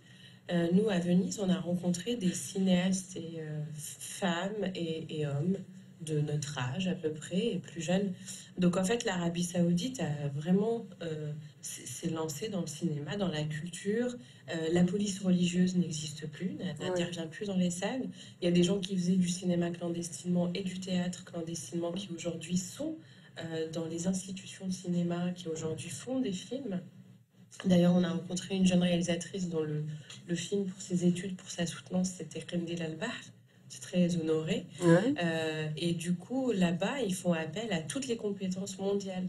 Dans leur commission, ils ont fait appel à là où ça marchait. Et donc, ils favorisent le cinéma d'auteur, ils favorisent le cinéma populaire. Et ils deviennent un rayonnement culturel, ils deviennent incontournables. Voilà.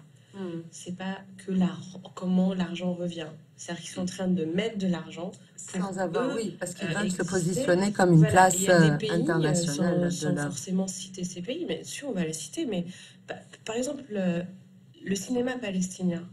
Aujourd'hui, c'est très difficile de signer la nationalité palestinienne, parce que vu politiquement et comment c'est découpé l'histoire des banques, c'est Israël qui oblige les films palestiniens à même mettre l'origine israélienne.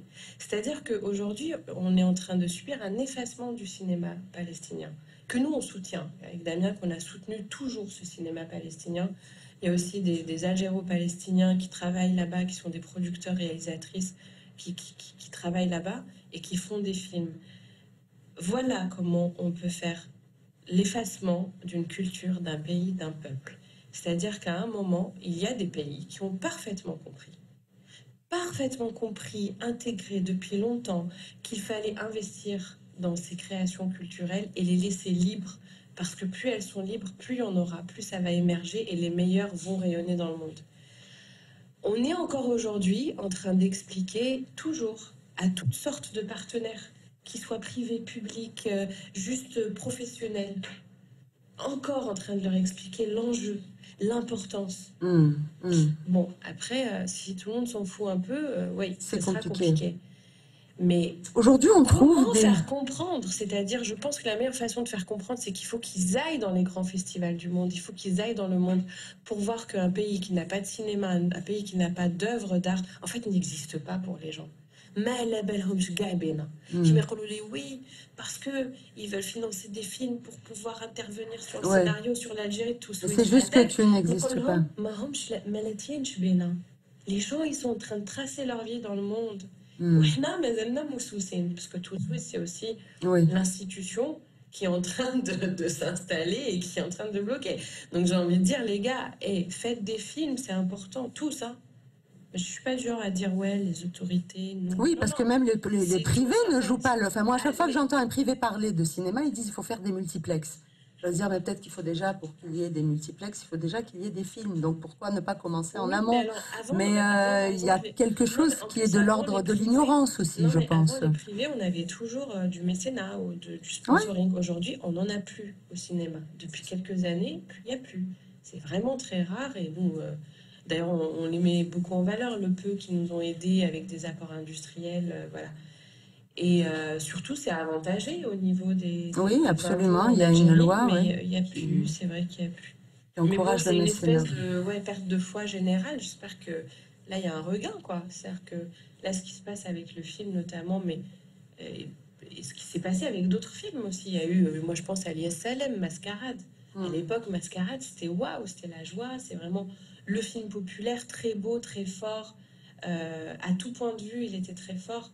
Je cite ce film, voilà, là, comme ça maintenant, mais il y a eu le documentaire El Gosto. Moi, je m'en rappelle, les salles étaient pleines de sa finesse. Et ça, c'est des empreintes profondes culturelles. Ça rend fort. Je veux juste une petite parenthèse sur l'Arabie Saoudite, parce que j'y suis allé avec certains comédiens de l'équipe présenter le film. C'est vrai qu'ils ont ouvert le cinéma depuis 4 ans et le film est passé de façon intégrale. C'est-à-dire il n'y a pas de censure. Notre film, La Dernière Reine, est passé dans la version qu'on diffuse dans le monde et en Algérie. Et je tiens aussi à préciser, parce j'ai vu des posts comme quoi en Algérie, il y aurait eu des coupes de la censure. Non. J'ai dit en interview que j'ai coupé des scènes, mais c'est de mon propre chef, c'est d'un point de vue artistique, c'est des questions de rythme, c'est que le film devenait trop long, donc on a... En fait, c'est du montage, quoi. Ça s'appelle du montage en Ça vrai. s'appelle du montage. Oui, Comment tout on va simplement. définir montage comme film historique? Mais donc non, le film en Algérie n'a pas été censuré, ni Ni au en Arabie Saoudite. ni en Arabie Saoudite. Et en Arabie Saoudite, on est passé au sein du Ni au festival. Brésil. Il va sortir au Brésil. Oui, alors Ils vont justement, peut-être où le est-ce qu'il censurer. sort? Ah, là, il sort En en dehors Espagne. de... Oui.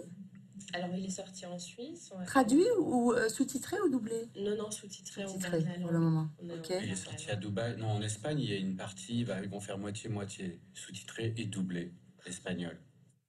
Ah oui. Oui, c'est bien. Bon. Et Je viens de l'apprendre. il y aura la Russie. Oui, après. Il y aura la Russie, Ah, il y aura le Brésil. Et petit à petit, Et d'autres l'Italie. pays. Il va y avoir une sortie aussi en Égypte et normalement en Arabie Saoudite, on travaille dessus. Et donc en Arabie Saoudite, hors festival, les beaux hôtels, on a été dans des multiplex qui sont très récents avec le public. C'est pas l'Arabie Saoudite, c'est un vrai pays, un vrai oui, peuple, oui, bah, ils sont différentes classes presque 40 sociales. millions Et d'habitants, du coup, donc. le film on l'a vraiment montré aux Saoudiens. Et c'est vrai que, est-ce que c'est un Eldorado pour nous? Je ne sais pas. En fait, ils ont une politique très très large, à la Oui. fois pour le Red Sea et pour les films arabes et africains. C'est bourse. Mais à côté, en parallèle, ils ont le Hollywood, accueillir les gros films hollywoodiens, ils construisent des studios, ils font venir des compétences. En fait, ils ont tout compris, c'est du soft power, C'est ça. c'est de l'économie. Et oui, ça mélange les sens, et c'est ce qui enrichit, qui va enrichir leur nation. Et c'est vrai qu'il y a souvent une image négative, mais qui est donnée par l'Occident. Oui, mais qui est en train de disparaître de plus en plus, là. Enfin, Oui, qui est mais en puis en train plus, ça de... dérangera Voilà, toujours les ça dérangera Occidentaux, toujours. des Arabes avec de Oui, l'argent. voilà, c'est ça. Pour le dire Et puis qui ça. réfléchissent en plus. Non, Mais mais c'est comme, Diplomate, celui-là. non, c'est vrai, c'est comme le PSG gêne d'un seul coup. Ah, quand le PSG perd, c'est de la faute des Qataris. Arrêtez. Et quand à un moment les Chinois pèsent trop, il y a du racisme anti-chinois. c'est C'est clair. bien, c'est bien. Et si ça redynamise, parce que moi, depuis toujours, j'ai essayé de travailler, casser les échanges Nord-Sud. Dès mes premiers films, j'ai toujours fait des trucs Algérie-Chine ou Algérie-Moyen-Orient-Chine pour essayer de sortir de ce regard-là de paternaliste ou Oui. Et à part l'Arabie Saoudite, il sort dans quel pays arabe? Égypte. Égypte. Il a fait Dubaï, Ouais. Liban, c'est très compliqué la situation La maintenant. situation, ouais. On va voir prochainement le Tunisie, film on va va voir. la Tunisie, ouais. Le film va être en festival en Tunisie le mois prochain et en Jordanie aussi. D'accord, donc ça fait son petit bonhomme de chemin. Peut-être un jour sur Netflix? Inch'Allah, on est Inch'Allah. Oui, c'est possible. D'abord la vie possible. en salle. Ouais, Oui, c'est Mazel. peut-être fait Encore une sur- petite année de vie en salle, vous pensez? Comment ça, c'est Petite quoi année. Ouais. Jusqu'à la fin de les l'année, normes je pense. jusqu'à la fin de l'année? Il a été diffusé en Australie aussi. Oui, oui. En Australie, D'accord. aux États-Unis, ouais. Après, il y a le Québec. Ouais, ça, par contre, le Québec, c'est vraiment c'est un peu un crève-cœur parce que je crois qu'on a un public énorme là-bas. On a des messages du Québec, mais tous les jours, en grand nombre, les gens veulent vraiment voir le film. Et il y a un festival qui s'appelle Vue d'Afrique, qui n'a pas passé le film, qui a passé un peu tous les films d'Afrique de l'année dernière, mais pas le nôtre. Donc du coup, ils n'ont pas pu le voir. Les gens là-bas, il n'y a même pas eu cette projection. Et sinon, en fait, comme c'est une jeune diaspora, ils n'ont pas de relais au niveau des distributeurs. Les distributeurs, on ne s'intéresse pas du tout au niveau des exploitants. Et donc, le public est là. Mais les autres n'y croient pas, parce qu'en fait, ils se disent, bon, ils ont des films, on a écrit, on a échangé, on a expliqué, on a montré les chiffres, on a montré la demande, ça, je veux dire, on a des posts, par exemple, le film est passé à Toronto, c'est devenu complètement viral, parce que les gens se sont dit, ah, ça arrive au Canada, ça arrivera au Québec. Et du coup, il y a un espèce de mur, alors, de quoi est constitué ce mur? Mais en tout cas, il y a un mur entre la population maghrébine, algérienne, au Québec et les professionnels du cinéma au Québec, qui en tout cas, à qui on a tous écrit, je crois, on leur a écrit, ne pas sortir ce film, ça les intéresse pas de connexion. Donc moi, je dis souvent à la diaspora, commencez à être distributeur Si ça vous intéresse, le cinéma, il faut que vous entriez dans des métiers comme ça, sinon vous ne serez Oui, c'est jamais ça. C'est représenté. peut-être celle Mais c'est l'alternative. quand même étonnant, quoi. Parce Oui, que, ça franchement, dit quelque chose en tout il cas. pourrait vraiment, en 3 semaines, faire des sacs pleines Oui, vu et le économiquement marcher, mais en fait, même là, c'est fermé. appel aux Canadiens. Réveillez-vous. Alors, un projet de tournage encore, notre projet cinématographique pour toi, Feriel, et puis Je suis profondément versée dans le design et l'architecture, bien évidemment, et c'est des métiers hyper prenants. J'ai eu des propositions, bien évidemment, mais dans le domaine du cinéma. Mais en vérité, dans la situation de la dernière reine, je crois que c'est beaucoup plus une envie de faire avec un couple d'amis. Et je connais profondément leur regard artistique qui m'a vraiment parlé. Et je ne crois pas que... voilà, c'est un peu comme ça que je fonctionne par rapport à ça. Le coup de cœur. Ouais, peut-être le prochain, j'attends le prochain. et alors, c'est quoi votre prochain Alors, ce prochain qui est sûr, bébé? c'est que pour le prochain, on ne pourra pas se passer de Feliel, on ne pourra pas se passer de Jean-Marc et de l'équipe en général. J'espère qu'on aura un maximum de nos talents, parce que c'est vraiment été des talents qui ont travaillé sur notre film, et c'est aussi grâce à eux que le film s'est fait. Hein. Parce que très vite, si on n'a pas l'équipe qu'il faut, Oui, vraiment, c'est comme le Titanic, il y a le naufrage. Un tournage, c'est dur à tenir, c'est une discipline, oui, c'est une discipline militaire, vraiment. Et c'est pour ceux qui ne connaissent pas, mais croyez-moi, c'est une discipline militaire sur un tournage, et ah oui, moi j'ai déjà quand on a abrité les... des tournages à Artissimo, et c'est vrai qu'après on n'est plus chez soi, Oui, puis effectivement. tout le monde est hyper concentré. Oui, c'est ça, on ne regarde plus. Oui, Ouais, oui, c'est vrai. ouais. Donc voilà, on prépare le prochain. Mhm. On prépare le prochain. Mais encore, non. Je pense aussi que nous, on a besoin juste de clôturer, parce que le film Oui, va ressortir dans un nouveau... Vous en saurez plus. Va ressortir là dans le nouveau multiplex qui va ouvrir à à Cheraga. Cheraga, oui, Donc ça va faire une relance un petit peu pour le film qu'on aimerait bien accompagner, parce que c'est aussi une fête. oui. Il y a un nouveau multiplex à Alger, c'est un grand moment pour nous. Et donc on va l'accompagner. Moi, je pars en tournage sur un film à Un Paris, film. et je reviens, voilà. Et Pas là, théâtre? non, pas de théâtre Pas de encore. souci. Ouais, Ouais. pas tout de Là, suite. tu prends tes distances avec le Oui, théâtre. j'ai eu une épreuve physique un peu difficile. Donc, comme je fais du théâtre très physique, du coup, j'ai besoin de me remettre un petit peu. Et Donc vous continuez de travailler en duo? Si je comprends bien, au moins, Oui, toujours. bah oui, oui. Ouais, c'est chouette. Non, mais on a plusieurs envies. Après, je pense que la reine nous a confortés, notamment grâce à notre équipe, sur le fait qu'on pouvait faire beaucoup de choses ensemble en se serrant les coudes et atteindre un niveau qui est vraiment satisfaisant et exigeant. Moi, à la fin pendant le tournage, même à la fin, je pense, je me disais souvent, je vais prendre ma retraite, j'arrête, jamais le film C'est n'est ça. bon. Mais en réalité, la vague d'amour du public, après, a fait dire que non, ça valait la peine, tout ça. Mais c'est comme quand on accouche, en général, on se dit plus jamais de deuxième, et puis finalement on reprend. Et du coup, non, on a toujours, Je dis ça, je dis rien. toujours beaucoup d'envie de film. Mais c'est vrai qu'aller dans des endroits qu'on n'a jamais vraiment vu représentés, c'est fort. Et c'est un peu là, moi, où j'ai envie d'aller. Soit dans le temps ou dans le genre, dans les genres de Oui, cinéma. Des endroits un peu insolites, parce qu'il y a quand même... C'est quand même passionnant de créer ces univers. On a des doutes, on a des inquiétudes, parce qu'on ne sait pas si la mayonnaise va prendre. Mais c'est découvrir tous ces détails, etc., et les assembler, d'un seul coup recréer ce monde, et d'un seul coup voir les comédiens rentrer et dire leurs textes. Donner vie à ce monde, c'est c'est merveilleux. fabuleux. Ben, j'espère que vous viendrez nous en parler. En tout cas, on sera Avec grand vraiment plaisir. ravis de vous accueillir encore. Merci beaucoup, Feriel. C'était super. Merci, Damien. Merci, Adila. J'ai été Merci, heureuse de Zafira. partager ce... merci, Zafira.